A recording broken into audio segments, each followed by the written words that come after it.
యేసు తండ్రి వీరేమి చేయుచున్నారో వీరెరుగరు గనుక వీరిని క్షమించమని చెప్పాను. వారు ఆయన వస్త్రమును పంచుకున్నటకై చీట్లు వేసిరి. ఒక్కటే మొట్టమొదటి మాట, తండ్రి వీరేమి చేయుచున్నారో వీరెరుగరు గనుక వీరిని క్షమించమంటారు. అక్కడ జరుగుతున్న వాస్తవం ఏంటంటే అతన్ని కొడుతున్నారు, ఉమ్ములేస్తున్నారు, ముళ్ళ కిరీటం పెడుతున్నారు. అయినా కానీ దేవుడు ఏమంటున్నారు? తండ్రి వీరేం చేసిన. అక్కడ చేస్తున్నది ఒకటి, ఇక్కడ ప్రభు అయిన విసిగిస్తారో చెప్తున్నది ఒకటి. ఈ మనసు ఎలా వచ్చిందంటే అతను మనకి చాలామంది ఈ రోజుల్లో చూస్తాం, బుద్ధుడని ఇంకా అనేక మంది మనకు వాస్తవానికి ఉన్నారు. కానీ వీళ్ళందరూ ఏం చేశారంటే ఎలా నడుచుకోవాలో చెప్పారు, కానీ వాటిని పాటించినట్టు ఎక్కడా లేదు. వాళ్ళు పాటించినట్టు లేదు కాబట్టి మన ప్రభు అయిన యేసుక్రీస్తు ఏం చేశారంటే అతను చెప్పిందే చేశారు. నిన్ను వల్ల నీ పొరుగు వారిని ప్రేమించమన్నారు. అలాగే మనం చెప్పినట్టు ఒకరి ఏళ్ళలో ఒకడు ప్రేమను పంచుకోమని చెప్పారు. ఇవన్నీ పంచుకోవాలని చెప్పిన దేవుడు ఇప్పుడు ఇక్కడ ఏం చేశారంటే సిలువలో అతను కొడుతున్నా కానీ అతను ఏం చెప్తున్నాడు అంటే క్షమించమంటున్నాడు. ఈ క్షమించమనే మా హృదయం వచ్చిందంటే దేవుడు ఇప్పుడు మనం చెప్పుకున్నట్టయితే 3 ఉన్నాయి. ఏంటి? ప్రభు అయిన యేసుక్రీస్తు పుట్టుక లేఖనాల్లో ఉంది, అతను చనిపోవట లేఖనాల్లో ఉంది, మళ్ళీ తిరిగి లేచుట లేఖనాల్లో ఉంది. మనం ఈ జనవరిలో డిసెంబర్ 25 నుంచి జనవరి దాకా జరుపుకుంటాం. దాని డేట్ లేదు కాబట్టి మనం యేసుప్రభు గారు పుట్టుక జరుపుకుంటాం. అది యెషయా ప్రవక్త ద్వారా అనేక మంది సార్లు బైబిల్ గ్రంథంలో లిఖితమైంది. అలాగే రెండోదిగా గుడ్ ఫ్రైడే. ఈ గుడ్ ఫ్రైడే అంటే ఏంటంటే మన పాపముల కొరకు, మన రక్షణ కొరకు ఆయన బలి అయిపోయాడు. బలి ఎందుకు అవ్వాల్సి వస్తుందంటే ఇది స్టార్టింగ్ దేవుడు ఏదైనా తోటలో ఆదాము అవ్వను ఎవరి పూరకు చేస్తారంటే దేవుని స్వరూపంలో చేస్తారు. దేవుని స్వరూపం చేస్తారు కాబట్టి ఆ స్వరూపం ఏం చేస్తారంటే వాళ్ళు సాతాను మాట విని వాళ్ళు ఏం చేస్తారు, ఆ దేవుని యొక్క స్వరూపాన్ని కోల్పోతారు. ఆ కోల్పోయిన కారణం బట్టి దేవుడు ఏం చేశారంటే మళ్ళీ మన అందరిలోనూ పాపం ఎక్కువైపోయి పాపము వ్యాపించి మనుషులు చేయవలసిన మనకు క్రియలు చేయలేకపోతున్నాం కనుక దేవుడు యెహోవా దేవుడు తన కుమారుణ్ణి అతను పంపడంటే బలి ఇవ్వాలంటే అతనిలో కూడా ఏ పాపము ఉండకూడదు. అలాంటి వాడే బలి చేయగలడు. దానికి బలి ఇవ్వాలంటే వీళ్ళందరూ పాపం చేస్తున్నారు, గొర్రెనో మేకనో బలిస్తున్నారు, అయిపోయింది. ఇవన్నీ జరుగుతున్నాయని దేవుడు ఏం చేశారంటే తన సొంత కుమారుణ్ణి భూమి మీదకి పంపడం వల్ల ఏమైందంటే అతను 33.5 సంవత్సరాలు జీవించాడు. ప్రభు అయిన యేసుక్రీస్తు వయసు ఎంతండి? 33.5 సంవత్సరం. అతను సేవ చేసిన సంవత్సరం ఏంటంటే కేవలం 3.5 సంవత్సరాలు మాత్రమే దేవుని యొక్క సువార్తను ప్రకటించాడు. ఈ దేవుని యొక్క సువార్త ప్రకటించిన 3.5 సంవత్సరంలోనే ఎంత చేసినాడు. ఈ సిలువ వేయబడి 9 గంటల నుంచి 6 గంటల దాకా ఉన్న ఈ 7 మాటలు పలికిన ఈ మాటలను బట్టి ఈరోజు ప్రపంచవ్యాప్తంగా దేవుణ్ణి స్తుతిస్తున్నారు, దేవుణ్ణి గణపరుస్తున్నారు. దేవుడు ఇంత ప్రేమ కలిగిన వాడా, ఇంత క్షమించగలిగిన వాడా అని ఈరోజు దేవుణ్ణి ఆరాధిస్తున్న అనేక గ్రామాలు దేవుణ్ణి స్తుతిస్తున్నాయి. అనేక మంది దేవుని యొక్క పట్ల ప్రేమను చూపిస్తున్నారు. ఇక్కడ ఏమైందంటే ఇప్పుడు మనం చూసినట్లయితే బైబిల్ వాక్యంలోకి వెళ్ళే ముందు మత్తయి సువార్త 27వ అధ్యాయము 19 నుంచి 26 వరకు చూస్తున్నామండి.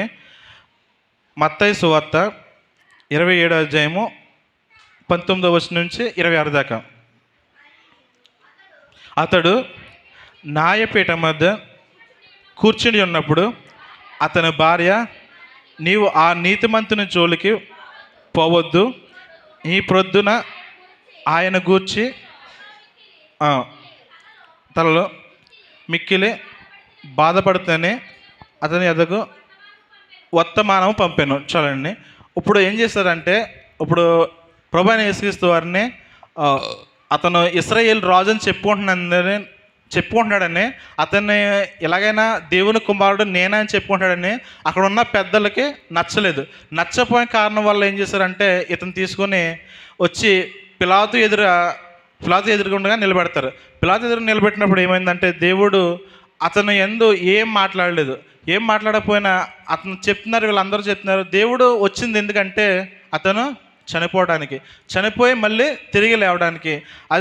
ఇది లేఖనాల్లో ఉన్నది కాబట్టి దేవుడు ఏం చేశారంటే మౌనంగా ఉన్నాడు. ఎన్ని నేరాలు అయితే మోపాలో అతని మీద అన్ని నేరాలు మోపినా కానీ దేవుని పట్ల అతను ఏం చేస్తే ప్రజల పట్ల ఏమవ్వదు.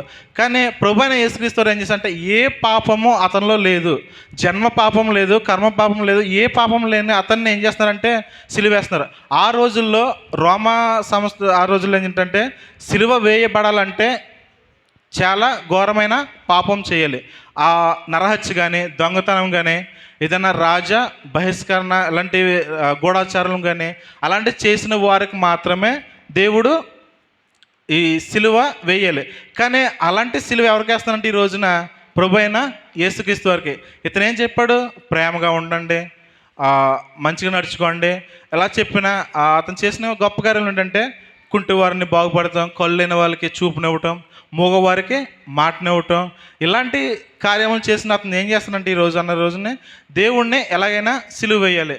ఇతను యూదా రాజు అయిపోతున్నారని వాళ్ళందరికీ భయం పడుతుంది. ఇప్పుడు అతను ఏం చేశారంటే ఇప్పుడు ఆ పిలాతు దగ్గర తీసుకొచ్చినప్పుడు, పిలాతు దగ్గర వచ్చినప్పుడు పిలాతు ఏం చేస్తారంటే తీర్పు తీర్చడానికి వచ్చినప్పుడు పిలాతు భార్య అంటుంది.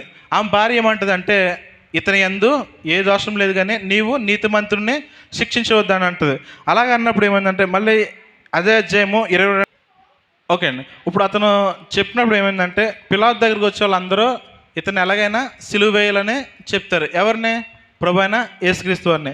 అలాగే 23వ అధ్యాయంలో చూసినట్లయితే అక్కడ ఏముంటుందంటే ఇతని యందు పిలాతు అంటాడు, అతను ఏమంటాడంటే ఇతని యందు ఏ దోషము కనబట్టలేదు. ఎవరి యందు? ప్రభు అయిన యేసుక్రీస్తు వారి యందు ఏ దోషము కనబట్టలేదు. ఇలాంటి కనబడకపోయినా కానీ ఏమైందంటే వీళ్ళందరూ ఏం చేస్తారంటే అయినా కానీ మరీ ఎక్కువగా కేకలు వేసి ప్రభు అయిన యేసుక్రీస్తు వారిని సిలువ వేయాలని చెప్తారు. చెప్పినప్పుడు ఏమైందంటే ఇప్పుడు ఇతను ఏం చేస్తారంటే 24వ అధ్యాయము నీళ్లు తెమ్మని ఆ నీళ్ళు తెచ్చి అతని చేతులు కడుక్కుంటాడు. కడుక్కున్న వెంటనే అతను ఏమవుతుందంటే అతనికి ఒక ఉంది, ఇతని యందు ఏ పాపము కానీ ఏ దోషము కానీ లేదు. అలాంటి నీతిమంతుడిని నేను ఏం చేస్తున్నాను ఈరోజు శిక్షిస్తున్న కారణం బట్టి ఆ పాపము ఆయన చనిపోతున్నందు ఆ రక్తం వల్ల వచ్చే పాపము నా మీదకి కానీ మా పిల్లల మీదకి కానీ రాకుండా ఉండాలని అతను ఏం చేస్తారంటే అక్కడికక్కడే పెద్దల ఎదుట నీళ్లు రప్పించుకుని తన చేతులు కడుక్కుంటాడు. ఆ కడుక్కొని ఏం చేస్తారంటే ఇతని ఎందుకు పాపము నా మీదకి రానివ్వకంటాడు. ఇప్పుడు అతనికి పిలాతుకి ఏం జరిగిందంటే అతనికి ఒక గుర్తు, అతను ఏం చేస్తారంటే పిలాతు ఎలాగైనా సరే యేసుప్రభు గారిని తప్పించాలనే ఒక కారణం ఉంటుంది. అందుకనే మీరు ప్రభు అయిన యేసుక్రీస్తు వారిని సిలువ వేసినప్పుడు చాలా వీడియోలు ఉంటాయి. ప్రభు అయిన యేసుక్రీస్తు వారు ఒక్కరు మాత్రమే సిలువను మోసుకుంటూ వెళ్తారు. వీళ్ళిద్దరు ఏం చేస్తారంటే అక్కడికి వెళ్ళినప్పుడు ఎక్కడ గొల్గొతా కొండకి వెళ్ళినప్పుడు అక్కడే సిలువేస్తారు. ఇది ఎందుకు జరిగిందంటే పిలాతుకు ఉన్న విశ్వాసం ఏంటంటే ప్రజలందరికీ యేసుప్రభు గారు చాలా గొప్ప కార్యం చేశాడు, మంచి కార్యం చేశాడు.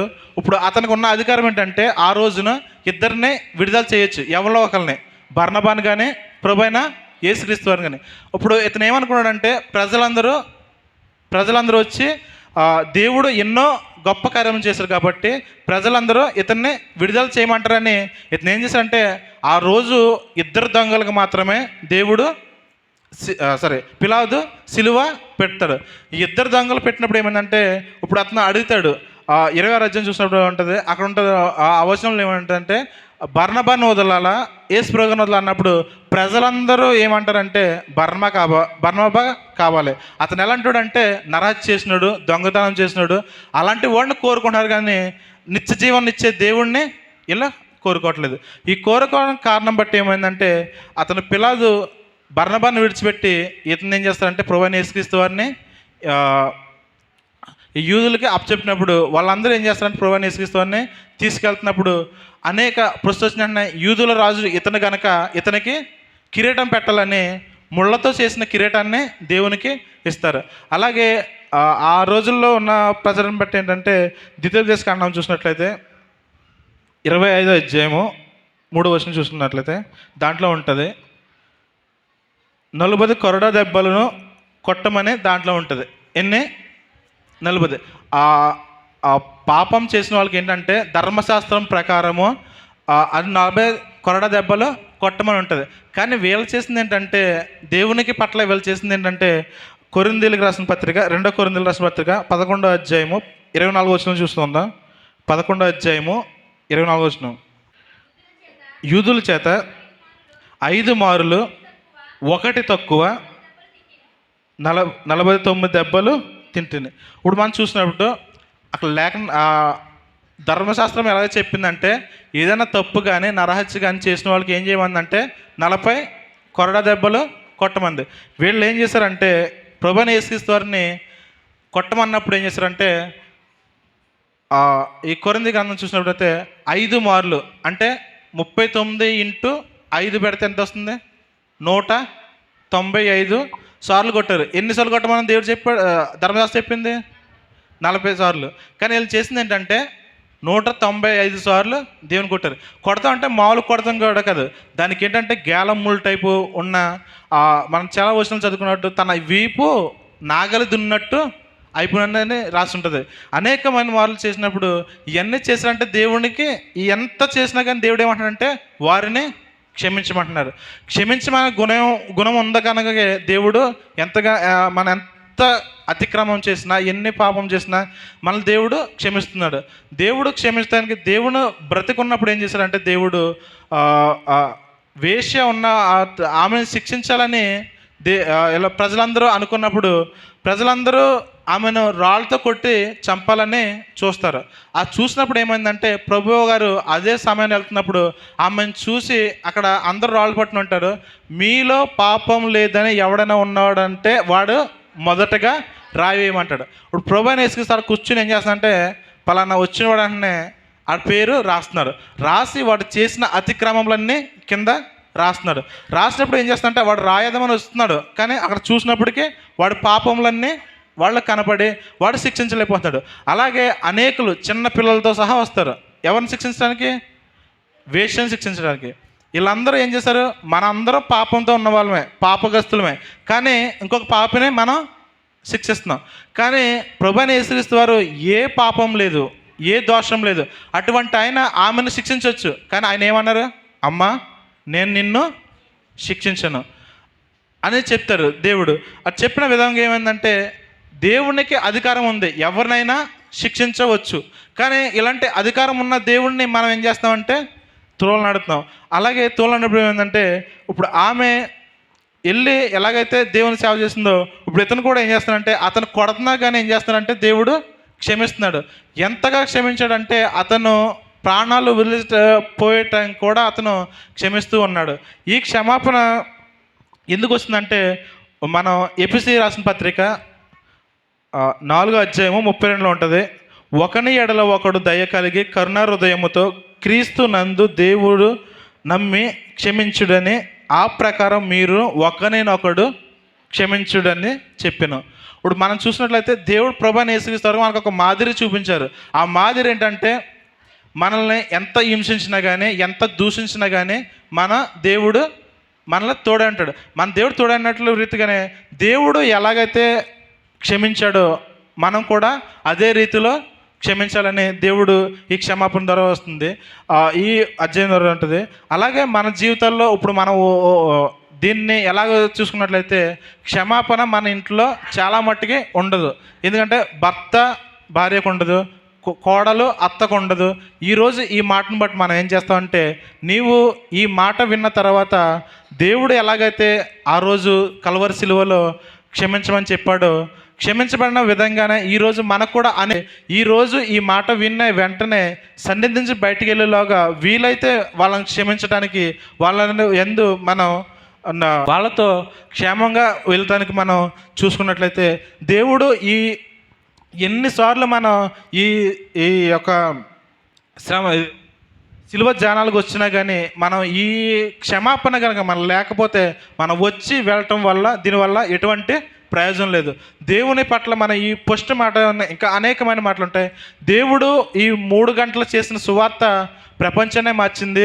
అలాగే తన 33.5 సంవత్సరాల్లో 3.5 సంవత్సరాల్లో చేసిన సేవ కంటే కూడా ఈ 7 మాటలు అనేక మందిని ప్రలోభితం చేసినాయి. అనేక మంది మార్పు చెందడానికి, అనేక మంది దేశాలు కూడా మార్పు చెందడానికి చేసింది దేవుడు. మనం కూడా మన జీవితాల్లో మనం మార్పు చెందాలంటే ఈరోజు నీకు నాకు ఉన్న ఎవరినైతే మనం క్షమించలేకపోతున్నామో ఈ రోజన్నా మనం క్షమిస్తే ఈ మాటకు అర్థం ఉంటుంది కనుక దేవుడు నాకు ఇచ్చిన అవకాశం బట్టి ఈ చిన్న వాక్యం దేవుడు దీవించును గాక. ఆమేన్.